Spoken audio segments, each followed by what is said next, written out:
दोस्तों, नए भारत की ताकत से आज पूरी दुनिया वाकिफ है। नया भारत बड़े बड़े देशों को खुद के आगे झुकने को मजबूर कर रहा है। लेकिन दोस्तों, भारत में इस तरह की ताकत की काबिलियत आज से ही नहीं बल्कि सदियों पुरानी रही है।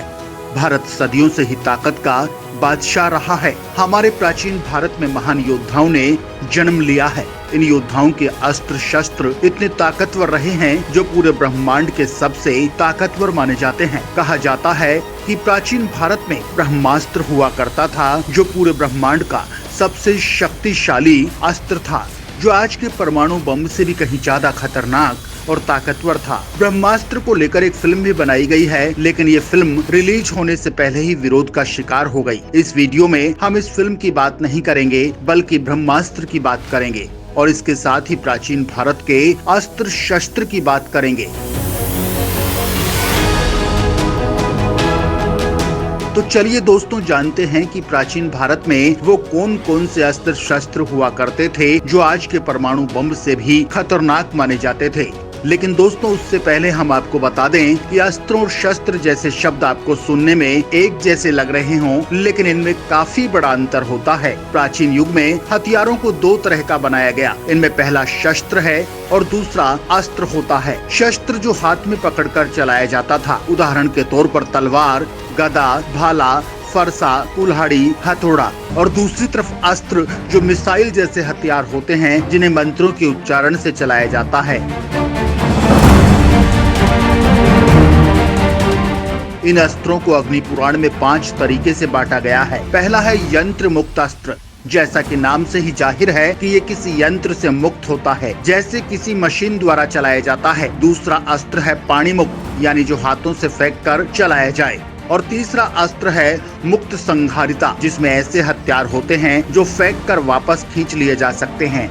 चौथा अस्त्र है मुक्त अस्त्र, जिन्हें फेंकना ना पड़े और ऐसे ही चलाया जाए। पांचवा अस्त्र होता है बहुयुद्ध। इस हथियार को क्लोज कॉम्बैट यानी नजदीकी लड़ाई में इस्तेमाल किया जाता है। हालांकि इन पांचों अस्त्रों की कई उपश्रेणियां भी हैं। फिलहाल प्राचीन काल के सबसे ताकतवर अस्त्रों को समझते हैं। इन अस्त्रों में से चौथा अस्त्र मुक्त अस्त्र ही ऐसा है जिसका उपयोग बिना यंत्र और हाथ के होता था। ये प्राचीन भारत का सबसे ताकतवर हथियार माना जाता था। इन्हें मंत्रों के उच्चारण से चलाया जाता था। मुक्त अस्त्र के 5 उप हथियारों में विष्णु चक्र, वज्रास्त्र, ब्रह्मास्त्र, नारायण शास्त्र और पाशुपतास्त्र शामिल हैं। इसके अलावा भी कई अस्त्र शामिल हैं। इन सभी अस्त्रों का रामायण और महाभारत में जिक्र मिलता है। इसके अलावा हमारे वेदों और ग्रंथों में कई खतरनाक अस्त्रों का जिक्र है जिनका कोई तोड़ नहीं हुआ करता है। आग्नेयास्त्र से लेकर नागास्त्र तक। आग्नेयास्त्र आग से निकलने वाला अस्त्र है। ये किसी भी सामान्य तरीके से बुझाया नहीं जा सकता। वहीं वरुणास्त्र भारी मात्रा में पानी फेंकने वाला अस्त्र है। इसी अस्त्र के उपयोग से आग्नेयास्त्र को रोका जाता था। वहीं नागास्त्र ऐसा अस्त्र था जो सांप फेंकता था। इसमें किसी की भी मौत तय होती थी। वहीं एक और अस्त्र नागपा शास्त्र चलाकर दुश्मन के हथियारों को जहरीले सांपों से बांधकर उस पर प्रहार किया जाता था। कर्ण का अस्त्र। भार्गवास्त्र इस अस्त्र को परशुराम ने कर्ण को दिया था। इसी एक अस्त्र ने एक झटके में पांडवों की एक अक्षुणी सेना खत्म कर दी थी। ये इंद्रास्त्र से भी ज्यादा शक्तिशाली था। इस अस्त्र से एक साथ पूरे ग्रह को नष्ट किया जा सकता है। केवल इसे चलाने वाला ही रोक सकता है। पाशुपतास्त्र। ये सबसे खतरनाक अस्त्रों में से एक माना गया है। ये अपने टारगेट को पूरी तरह से नष्ट कर देता है, चाहे टारगेट कितना ही ताकतवर क्यों ना हो। ये अस्त्र चलता है तो इसके साथ कई दानव, आत्माएं, प्रेत आदि भी चलने लगते हैं। हर बार जब ये अस्त्र मंत्रों द्वारा बुलाया जाता है तब इसका सिर बदल जाता है, यानी इसका अगला हिस्सा। इसके बाद है ब्रह्मास्त्र, यानी वो अस्त्र जो ब्रह्मास्त्र से 4 गुना ज्यादा ताकतवर है। ऐसा माना जाता है कि इसी अस्त्र से ब्रह्मास्त्र का जन्म हुआ है। ब्रह्मास्त्र। ब्रह्मास्त्र को सभी अस्त्रों का राजा कहा जाता है। इससे भयानक तबाही मचती है और पूरा पर्यावरण नष्ट हो जाता है।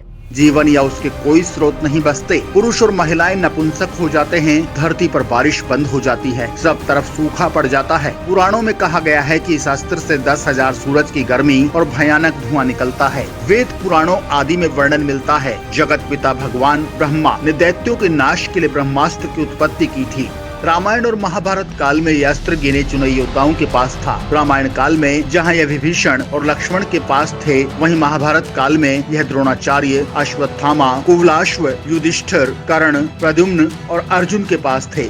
अर्जुन ने इसे द्रोण से पाया था। द्रोणाचार्य को इसकी प्राप्ति राम जामदग्नि से हुई थी। प्राचीन भारत में ब्रह्मास्त्र के प्रयोग किए जाने का वर्णन मिलता है। रामायण में मेघनाद से युद्ध के लिए लक्ष्मण ने जब ब्रह्मास्त्र का प्रयोग करना चाहा, तब श्री राम ने उन्हें यह कहकर रोक दिया था कि अभी इसका प्रयोग करना उचित नहीं, क्योंकि इससे पूरी लंका साफ हो जाएगी। लेकिन राम रावण युद्ध में ब्रह्मास्त्र का प्रयोग हुआ था। इसके बाद महाभारत के युद्ध में अश्वत्थामा ने इसका प्रयोग किया। इस अस्त्र की काट किसी के पास भी नहीं है। कहते हैं कि ब्रह्मास्त्र को ब्रह्मास्त्र से ही रोका जा सकता है या इसे वापस लेकर इसके परिणाम से बचा जा सकता है। अश्वत्थामा ने जब अर्जुन और श्री कृष्ण पर ब्रह्मास्त्र चलाया, तब ऐसा ही हुआ था, लेकिन अश्वत्थामा को वापस लेने का तरीका याद नहीं था, जिसके परिणाम स्वरूप उससे उत्तरा के गर्भ की ओर इसे मोड़ दिया गया था। लेकिन इसके असर से मृत जन्मे शिशु को श्री कृष्ण ने जीवित कर दिया था। एक शोध के मुताबिक वैज्ञानिक मानते हैं कि वास्तव में महाभारत में परमाणु बम का प्रयोग हुआ था।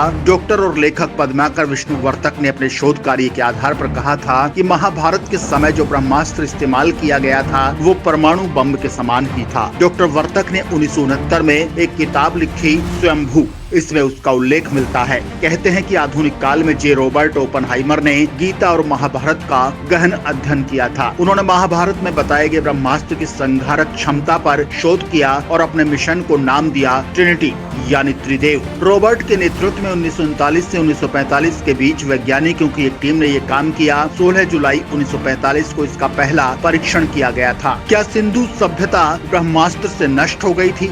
दोस्तों, सिंधु घाटी सभ्यता में हुए अनुसंधान से ऐसे कई नगर मिले हैं जो लगभग 5000 से 7000 ईसा पूर्व अस्तित्व में थे। इन नगरों में मिले नरकंकालों की स्थिति से ज्ञात होता है कि मानो इन्हें किसी अकस्मात प्रहार से मारा गया है। इसके भी सबूत मिले हैं। यहाँ किसी काल में भयंकर ऊष्मा उत्पन्न हुई थी। इन पर कंकालों का अध्ययन करने से पता चला कि इन पर रेडिएशन का असर भी था। दूसरी ओर शोधकर्ताओं के अनुसार राजस्थान में जोधपुर से पश्चिम दिशा में लगभग 10 मील की दूरी पर 3 वर्ग मील का एक ऐसा क्षेत्र है जहाँ पर रेडियो एक्टिविटी की राख की मोटी परत जमी है। इस परत को देखकर उसके पास एक प्राचीन नगर को खोद निकाला गया, जिसके समस्त भवन और लगभग 5 लाख निवासी आज से लगभग 8000 से 12000 साल पूर्व किसी विस्फोट के कारण नष्ट हो गए थे। मुंबई का गड्ढा। मुंबई से उत्तर दिशा में लगभग 400 किलोमीटर दूरी पर स्थित लगभग 2154 मीटर की परिधि वाला एक विशाल काय गड्ढा मिला है। शोधकर्ताओं के अनुसार इसकी आयु लगभग 50,000 साल है। इस गड्ढे के शोध से पता चलता है कि प्राचीन काल में भारत में परमाणु युद्ध हुआ था। आखिर में आता है सबसे खतरनाक ब्रह्मांडास्त्र, यानी वो अस्त्र जो पूरे सौर मंडल पर या फिर ब्रह्मांड को खत्म कर दे। अग्नि पुराण में दवाओं, राजनीति, कृषि, योजना, मंदिरों, योग और मोक्ष आदि के बारे में भी बताया गया है। इसी में 249 से लेकर 252 अध्याय तक 32 प्रकार के मार्शल आर्ट यानी युद्ध कलाओं और हथियारों के बनने और उनके मेंटेनेंस के बारे में भी बताया गया है। दोस्तों, ये थे प्राचीन भारत के वो शक्तिशाली हथियार जिनके आगे आज के हथियार कुछ भी नहीं है। इन हथियारों की ताकत का इतिहास बताता है कि भारत पहले भी शक्तिशाली था और आज भी है।